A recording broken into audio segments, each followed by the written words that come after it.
Police আজ দাবি করেছে কাকদ্বীপে যে কালীমায়ের মূর্তি যে দুর্ঘটনাটি ঘটানো হয়েছে সেটা নাকি নারায়ণ হালদার নামে কে একজন ঘটিয়েছে। মায়ের মূর্তি কোনো হিন্দু কাটতে পারেন না।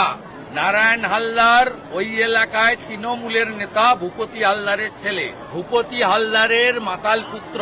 15 দিন জেলে থাকতে হবে। তৃণমূলের পরিকল্পনা অনুযায়ী হয়েছে। দেবাশিস দাস সাপ্লাই করেছে, ওর 15 দিন সংসার চালানোর টাকা দেওয়া হয়েছে। তিনি একজন মানসিক ভারসাম্যহীন মাতাল। পুলিশ বয়ান দিয়েছে উনি নাকি এতটাই মদ খেয়েছিল যে মদের নেশায় এই দুর্ঘটনাটি ঘটিয়েছে। তবে এর কোনো প্রমাণ নেই, কেউ সচক্ষে দেখেনি, কোনো সিসিটিভি ফুটেজ নেই, কোনো কিচ্ছু নেই। পুলিশ সত্যি বলছে নাকি মিথ্যা বলছে তা আমি আপনি কেউই জানি না। সবার মনে সন্দেহ থাকতেই পারে। 100% প্রমাণের সাথে এটি সবার সামনে আনা হোক, আর যেই করুক না কেন তাকে এমনই শাস্তি দেওয়া হোক যাতে ভবিষ্যতে আর কেউ কোনো জিহাদি এই কাজ করতে সাহস না পায়।